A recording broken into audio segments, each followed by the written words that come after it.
Hi everyone, आज ये 1 जुलाई 2026 के इम्पोर्टेंट करंट अफेयर को डिस्कस करते हैं। So let's get started without any further delay. प्रश्न संख्या 1 से स्टार्ट करते हैं। वर्ल्ड हाइड्रो पावर आउटलुक 2026 के अनुसार भारत हाइड्रो पावर क्षमता में किस स्थान पे है? तो भारत 5वें स्थान पे है। विश्व में पहले स्थान की बात करते हैं तो वर्ल्ड हाइड्रो पावर आउटलुक 2026 के अनुसार विश्व में पहले स्थान पे चाइना है, जिसकी वैश्विक क्षमता 40% है। भारत की वर्तमान की क्षमता की बात करते हैं तो 56.3 गीगावाट है, तो ये भी आपको ध्यान में रखना है। भारत ने रूस को पीछे छोड़ करके ये स्थान हासिल किया है। नवीकरणीय ऊर्जा की बात करते हैं तो रिन्यूएबल एनर्जी के मामले में भारत तीसरे स्थान पे है, तो ये भी आपको ध्यान में रखना है। नेक्स्ट क्वेश्चन में आते हैं। विश्व का सबसे बड़ा समुद्री अभ्यास रिमपैक 2026 कहाँ पे शुरू हुआ है? तो रिमपैक 2026 हवाई द्वीप यूएसए में शुरू हुआ है। यह वर्ल्ड का लार्जेस्ट मैरीटाइम एक्सरसाइज है। इसका यह 30वां संस्करण है और इसमें भारत ने भी भाग लिया है। हवाई द्वीप की बात करते हैं तो हवाई द्वीप में विश्व का सबसे बड़ा ज्वालामुखी मोना लोआ और किलुआ स्थित है, तो ये भी आपको ध्यान में रखना है। भारत और यूएसए के बीच में अन्य अभ्यास की बात करते हैं तो वज्र प्रहार, कोप इंडिया, तर्कस और टाइगर ट्रम्प है, तो ये भी आपको ध्यान में रखना है। नेक्स्ट क्वेश्चन में आते हैं। ओमेगा ब्लॉक नामक मौसम घटना के कारण खतरनाक हीट वेव का सामना कौन कर रहा है? पश्चिमी यूरोप जो है, विशेषकर फ्रांस जो है, ओमेगा ब्लॉक के कारण हीट वेव का सामना कर रहा है। इसमें वायुमंडल में उच्च वायुदाब बनने से शांत हवा हो जाती है, जिसे वायुमंडल में ट्रैफिक जाम कहा जाता है, और इसके कारण फ्रांस में तापमान 40 से 43 डिग्री अधिक दर्ज किया गया, तो ये भी आपको ध्यान में रखना है। यहाँ पे आप देख सकते हैं वेस्टर्न यूरोप खास करके फ्रांस में ओमेगा जैसा एक पैटर्न बन रहा है, जिसमें हीट जो है यहाँ पे ट्रैप हो जा रही है, और यहाँ पे दोनों साइड लो प्रेशर बेल्ट बन जा रहा है और यहाँ पे हाई प्रेशर बेल्ट बन जा रहा है, जिसको ओमेगा ब्लॉक बोलते हैं। नेक्स्ट क्वेश्चन में आते हैं। भारत का पहला ऑफशोर एयरपोर्ट कहाँ पे मंजूरी दी गई है? तो महाराष्ट्र के पालघर जिले में भारत के पहले ऑफशोर एयरपोर्ट की मंजूरी दी गई है। यह पूर्णतः समुद्र के अंदर होगा ताकि जमीन की कमी का समाधान हो सके। इसकी क्षमता की बात करते हैं तो इसकी क्षमता 9 करोड़ यात्रियों को संभालने की होगी। कुछ और भी एयरपोर्ट को भी आपको ध्यान में रखना है, जिसमें जेवर एयरपोर्ट है, नोएडा यूपी में है, वाधवान पोर्ट जो है महाराष्ट्र में है, ये भी चर्चा में रहा है, तो ये भी आपको ध्यान में रखना है। यहाँ पे देख सकते हैं इंडिया का पहला ऑफशोर एयरपोर्ट है जो पूरी तरह से समुद्र में स्थित है। नेक्स्ट क्वेश्चन में आते हैं। इंग्लैंड के किस खिलाड़ी ने हाल ही में अंतर्राष्ट्रीय क्रिकेट से संन्यास की घोषणा करी है? बेन स्टोक ने हाल ही में अंतर्राष्ट्रीय क्रिकेट से संन्यास की घोषणा करी है। वे टेस्ट क्रिकेट में 7000 रन और 250 विकेट लेने वाले दुनिया के दूसरे ऑलराउंडर हैं। पहले नंबर पे जैक कॉलिस थे, तो ये भी आपको ध्यान में रखना है। किदाम्बी श्रीकांत की बात करते हैं। इन्होंने यूएस बैडमिंटन में सिल्वर मेडल जीता है, तो ये भी आपको ध्यान में रखना है। नेक्स्ट क्वेश्चन में आते हैं। Jeju forum for peace and prosperity 2026 का आयोजन कहाँ पे हुआ है? तो दक्षिण कोरिया में हुआ है। भारत के विदेश मंत्री एस जयशंकर ने इसे संबोधित किया है और ग्लोबल साउथ के सहयोग पर भी बल दिया है। एस जयशंकर की प्रसिद्ध पुस्तक का नाम भी आपको ध्यान में रखना है, वाई भारत मैटर है। नेक्स्ट क्वेश्चन में आते हैं। बिना आंखों वाली मछली की नई प्रजाति गिचक नकाना कहाँ पे खोजी गई है? तो असम के गोलपारा जिला में बिना आंख वाली मछली की नई प्रजाति गिचक नकाना को खोजा गया है। यह जमीन के नीचे कुएं में मीठे पानी में पाई गई है। इसके अलावा हुगली नदी पश्चिम बंगाल में एक बैक्टीरिया ब्रेची बैक्टीरियम नेताजी की भी खोज हुई है, तो ये भी आपको ध्यान में रखना है। यहाँ पे आप देख सकते हैं पिक्चर में गिचक नकाना जो है गोलपारा डिस्ट्रिक्ट में पाया गया है, आसाम में। यह पूरी तरह से ब्लाइंड फिश है, तो ये भी आपको ध्यान में रखना है। नेक्स्ट क्वेश्चन में आते हैं। इंटरनेशनल एस्ट्रॉयड डे कब मनाया गया है? तो 30 जून को इंटरनेशनल एस्ट्रॉयड डे मनाया गया। यह 1908 में रूस के तुंगुशा में हुई एस्ट्रॉयड टक्कर के याद में मनाया जाता है। एस्ट्रॉयड बेल्ट की बात करते हैं। यह मार्स और जुपिटर के बीच में पाया जाता है, तो यह भी आपको ध्यान में रखना है। नेक्स्ट क्वेश्चन में आते हैं। किस लॉन्ग जंपर ने अंजू बॉबी जॉर्ज का 22 साल पुराना नेशनल रिकॉर्ड तोड़ दिया है? एनसी सोजन केरल की है। इन्होंने अंजू बॉबी जॉर्ज का 22 साल पुराना नेशनल रिकॉर्ड तोड़ दिया है। उन्होंने भुवनेश्वर में 6.88 मीटर की छलांग लगा करके नया रिकॉर्ड हासिल किया है। अंजू बॉबी जॉर्ज की बात करते हैं तो इनका रिकॉर्ड 6.83 मीटर था 2004 का, तो ये भी आपको ध्यान में रखना है। यहाँ पे आप देख सकते हैं एनसी सोजन जो है इन्होंने नेशनल रिकॉर्ड बनाया है 6.88 मीटर का लॉन्ग जंप में। नेक्स्ट क्वेश्चन में आते हैं। भारतीय तटरक्षक जहाज अक्षय को कहाँ पे शामिल किया गया है? तो गोवा में शामिल किया गया है। यह एक फास्ट पेट्रोल वेसल है जो तटीय निगरानी और बचाव कार्यों के लिए मदद करेगा। हाल ही में आईएनएस संशोधक और आईएनएस उग्र को कोलकाता से लॉन्च किया गया था, तो ये भी आपको ध्यान में रखना है। यहाँ पे आप देख सकते हैं इंडियन कोस्ट गार्ड ने अक्षय को गोवा से कमीशन किया है। नेक्स्ट क्वेश्चन में आते हैं, साइबर अपराधों से निपटने के लिए पीएम मोदी ने क्या आग्रह किया है? तो E0 FIR लागू करने को आग्रह किया है। साइबर फ्रॉड के लिए हेल्पलाइन नंबर को भी आपको ध्यान में रखना है, 1930 है। 0 FIR का अर्थ है कि किसी भी अपराध का रिपोर्ट देश के किसी भी थाने में दर्ज किया जा सकता है। आ जाते हैं वन लाइनर रिवीजन में, देख लेते हैं। अमित शाह ने नई दिल्ली में नार्को कोऑर्डिनेशन सेंटर की 10वीं बैठक की अध्यक्षता करी है। शिवराज सिंह चौहान की बात करते हैं तो उन्होंने नई दिल्ली में पहले राष्ट्रीय ग्रामीण विकास सम्मेलन का उद्घाटन किया है। सुदर्शन पटनायक की बात करते हैं तो रूस ग्रैंड सैंड मास्टर कप 2026 जीतने वाले पहले भारतीय बने हैं। गगन की बात करते हैं तो इस नेविगेशन सिस्टम का उपयोग कर उदयपुर में इंडिगो जेट की पहली सफल लैंडिंग की गई है। सांख्यिकी दिवस की बात करते हैं तो 29 जून को पीसी महालोबिस की याद में सांख्यिकी दिवस मनाया जाता है, तो ये भी आपको ध्यान में रखना है। इस तरीके से मैंने कुछ इंपॉर्टेंट करंट अफेयर को डिस्कस कर दिया। Thank you so much guys, keep loving, keep supporting, bye bye see you. पंचवर्षीय योजना के बारे में मैंने डिस्कस तो किया है, बट एक बार फिर से मैं पंचवर्षीय योजना के बारे में रिवीजन करा देता हूँ। पहली पंचवर्षीय योजना 1951 से 56 तक थी। इसकी मुख्य विशेषताएं क्या थी? इसका टाइम पीरियड की बात कर, यह योजना 1 अप्रैल 1951 से लेकर के 1956 तक चली थी। मॉडल की बात करते हैं, यह हेरोल्ड डोमर मॉडल पर आधारित थी और इसका प्रारूप KN राज ने तैयार किया था। उद्देश्य क्या था पहली पंचवर्षीय योजना का? इसका मुख्य ध्यान कृषि एग्रीकल्चर पर था। विकास की दर की बात करते हैं, जो लक्ष्य था 2.1% था, लेकिन 3.6% की वृद्धि हासिल की गई थी, जो लक्ष्य से अधिक थी। दूसरी पंचवर्षीय योजना 1956 से 1961 के प्रमुख बिंदु क्या थे? दूसरी पंचवर्षीय योजना की अवधि की बात करते हैं 1956 से 1961 तक रहता है। मॉडल की बात करते हैं, यह महालनोबिस मॉडल पर आधारित थी। इसका जो उद्देश्य था, इस योजना में भारी उद्योगों पर बल दिया गया, जिसमें प्रमुख उपलब्धियां थी। इसी योजना के दौरान भिलाई छत्तीसगढ़, राउरकेला उड़ीसा, दुर्गापुर पश्चिम बंगाल में आयरन स्टील प्लांट स्थापित किए गए। विकास की दर की बात करते हैं, लक्ष्य 4.5% का था और प्राप्ति 4.27% थी। तीसरी पंचवर्षीय योजना 1961 से 66 तक क्यों असफल रही थी? 1961 से 66 तक तीसरी पंचवर्षीय योजना थी। यह मॉडल सुखमय चक्रवर्ती मॉडल पर आधारित थी। इसका उद्देश्य था कृषि और उद्योग दोनों पर बल देना। असफलता के कारण ये थे, यह योजना 1962 के दौरान भारत चीन युद्ध और 1965 के भारत पाकिस्तान युद्ध के कारण अपने लक्ष्य को प्राप्त नहीं कर सकी और असफल रही। अन्य घटना की बात करते हैं तीसरी पंचवर्षीय योजना में, इसी दौरान जय जवान जय किसान का नारा दिया गया था और 1965 में भारतीय खाद्य निगम, जिसको फूड कॉरपोरेशन ऑफ इंडिया की स्टेब्लिशमेंट की बात करते हैं, तो तीसरी पंचवर्षीय योजना में FCI का इस्टेब्लिशमेंट होता है। नेक्स्ट देख लेते हैं योजना अवकाश की। योजना अवकाश, जिसको प्लान हॉलीडेज बोलते हैं, ये क्या था और यह कब हुआ था? तीसरी पंचवर्षीय योजना की असफलता के बाद 1966 से लेकर के 1969 तक 3 वर्षों के लिए कोई पंचवर्षीय योजना नहीं बनाई गई। इसे योजना अवकाश कहा जाता है। इसी दौरान एक एक वर्ष की योजना शुरू की गई थी। खाद्यान्न में आत्मनिर्भरता के लिए हरित क्रांति, जिसको ग्रीन रेवोल्यूशन की शुरुआत की गई थी। चौथी पंचवर्षीय योजना 1969 से 1974 की मुख्य बातें क्या थी? तो इसका टाइम पीरियड की बात करते हैं, 1969 से लेकर के 1974 तक थी। यह मॉडल अशोक रुद्र मॉडल पर आधारित थी और इसका प्रारूप DR गॉडगिल ने तैयार किया था। उद्देश्य की बात करते हैं, इसका लक्ष्य स्थिरता के साथ आर्थिक विकास करना, डेवलपमेंट विथ स्टेबिलिटी था। प्रमुख घटनाएं की बात करते हैं तो चौथी पंचवर्षीय योजना में 1969 में 14 बैंकों का राष्ट्रीयकरण किया गया था। ये पहली बात हो गई। इसके बाद 1971 में भारत पाकिस्तान का युद्ध हुआ और 1974 में पहला परमाणु परीक्षण ऑपरेशन स्माइलिंग बुद्धा पोखरण में किया गया था।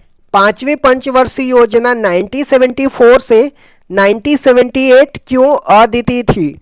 यह भारत का एकमात्र ऐसी योजना है जो अपने निर्धारित समय 5 वर्ष से पहले केवल 4 वर्षों में ही समाप्त हो गई। 1974 से लेकर 1978 तक ही रही थी। यह डीपी दर मॉडल पर आधारित थी और इसका मुख्य लक्ष्य गरीबी उन्मूलन था। रोलिंग प्लान 1978 से 1980 तक क्या था?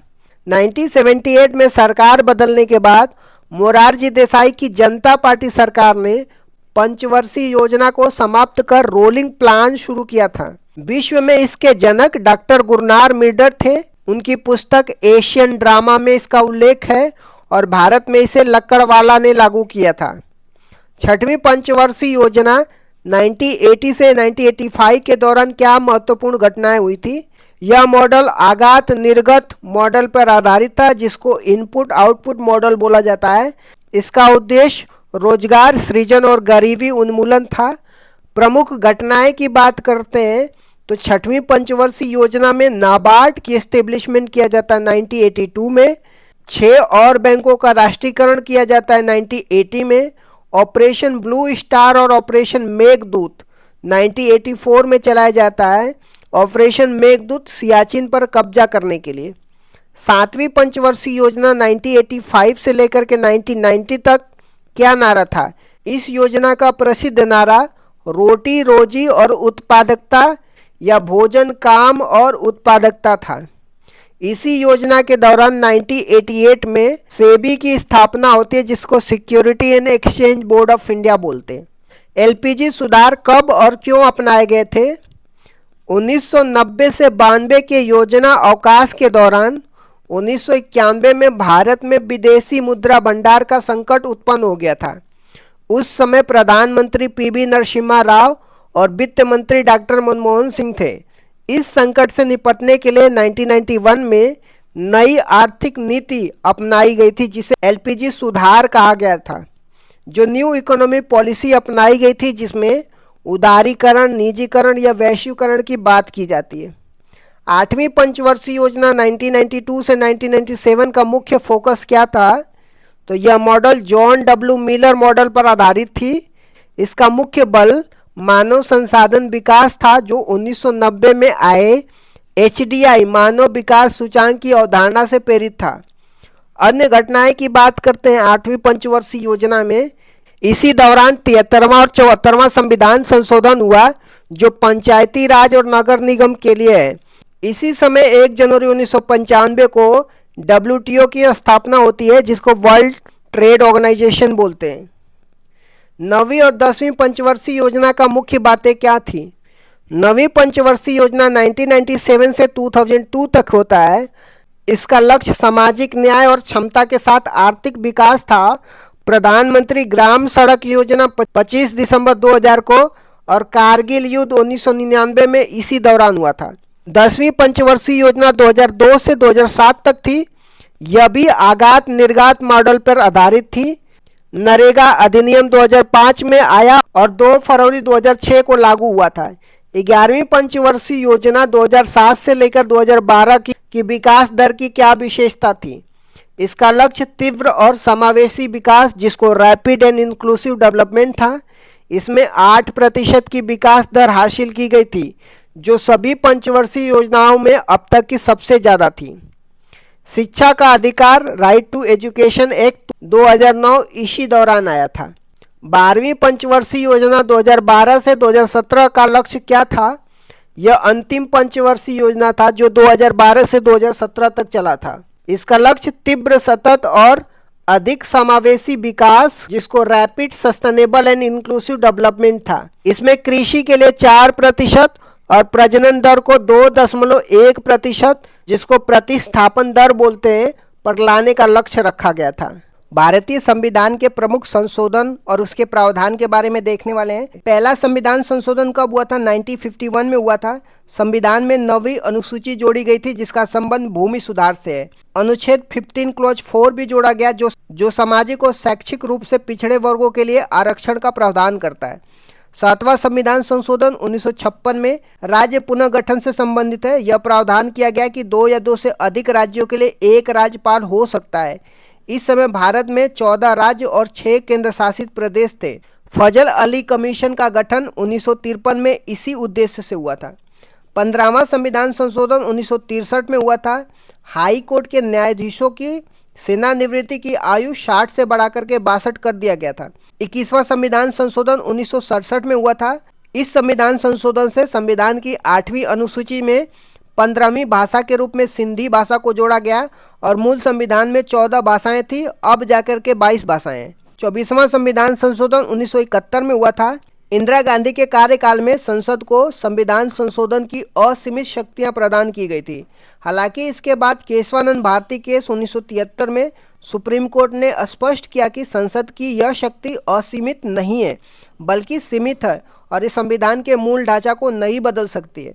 26वां संविधान संशोधन 1971 की बात करते हैं। राजाओं को दिए जाने वाला प्रीवी पर्स को समाप्त कर दिया गया, जो देशी रियासतों के एकीकरण के बदले में दी जाने वाली एक बड़ी राशि थी। 36वां संविधान संशोधन 1975 में सिक्किम को भारत का पूर्ण राज्य बनाया गया और ये भारत का 22वां राज्य सिक्किम बन के आया था। 42वां संविधान संशोधन 1976 की बात करते हैं। इसे मिनी कॉन्स्टिट्यूशन या लघु संविधान कहा जाता है। 42वां संविधान में प्रस्तावना में संशोधन किया, इसमें समाजवाद, पंथ निरपेक्ष, अखंडता शब्द जोड़े गए और प्रस्तावना में अब तक ये एकमात्र संशोधन है। 42वां संविधान संशोधन में फंडामेंटल ड्यूटी जोड़ी गई थी, जो भाग 4A में अनुच्छेद 51A को जोड़ा गया था, जिसमें मौलिक कर्तव्य शामिल थे। यह सरदार स्वर्ण सिंह समिति की सिफारिश पे फंडामेंटल ड्यूटी, जिसको मौलिक कर्तव्य बोलते हैं, इसको जोड़ा गया था। 42वां संविधान संशोधन में राज्य सूची से समवर्ती सूची में विषयों को हस्तांतरण किया गया, जिसमें 5 से वन, वन्य जीव, मापतोल, न्याय प्रशासन और शिक्षा को राज्य सूची से समवर्ती सूची में स्थानांतरित किया गया। नए अनुच्छेद आर्टिकल 39A जो निःशुल्क कानूनी सहायता की बात करता है, आर्टिकल 48A जो पर्यावरण संरक्षण की बात किया जाता है, ये भी 42वां संविधान संशोधन में जोड़ा जाता है। 44वां संविधान संशोधन 1978 की बात करते हैं। ये मोरारजी देसाई के कार्यकाल में हुआ था। इसमें संपत्ति के अधिकार में बदलाव किए जाते हैं। संपत्ति के अधिकार को मौलिक अधिकार की सूची से हटा करके इसे कानूनी अधिकार, जिसको लीगल राइट बनाया गया, जो अब अनुच्छेद 300A में है। पहले संपत्ति का अधिकार अनुच्छेद 31 में था। राष्ट्रीय आपातकाल, नेशनल इमरजेंसी की बात करते हैं।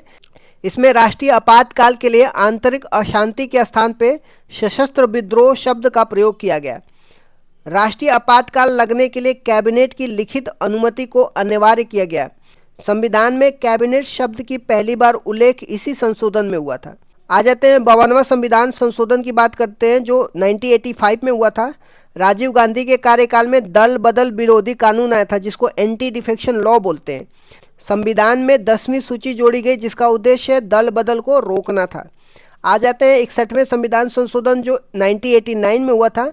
यह राजीव गांधी के कार्यकाल में मतदान की आयु 21 वर्ष से घटा करके 18 वर्ष कर दी गई थी। अब आ जाते हैं 73वां संविधान संशोधन 1992 में। पंचायती राज व्यवस्था या ग्रामीण स्थानीय स्वशासन से संबंधित है। संविधान के भाग 9 और 11वीं अनुसूची जोड़ी गई, जो पंचायती राज से संबंधित है। भाग 9 में अनुच्छेद 243 से लेकर के 243O शामिल किया गया। 24 अप्रैल 1993 से इसको लागू किया गया। 74वां संविधान संशोधन 1992 की बात करते हैं। ये शहरी स्थानीय स्वशासन की बात करता है, जिसमें नगर पालिका, नगर निकाय से संबंधित है। संविधान में भाग 9A और 12वीं अनुसूची जोड़ी गई। 12वीं अनुसूची में टोटल 18 विषय हैं। आ जाते हैं 86वें संविधान संशोधन 2002 की बात करते हैं। 6 से 14 वर्ष के बच्चों के लिए अनिवार्य और मुफ्त शिक्षा का प्रावधान किया गया। अनुच्छेद 21A जोड़ा गया, जिसके तहत शिक्षा का अधिकार एक मौलिक अधिकार बन गया।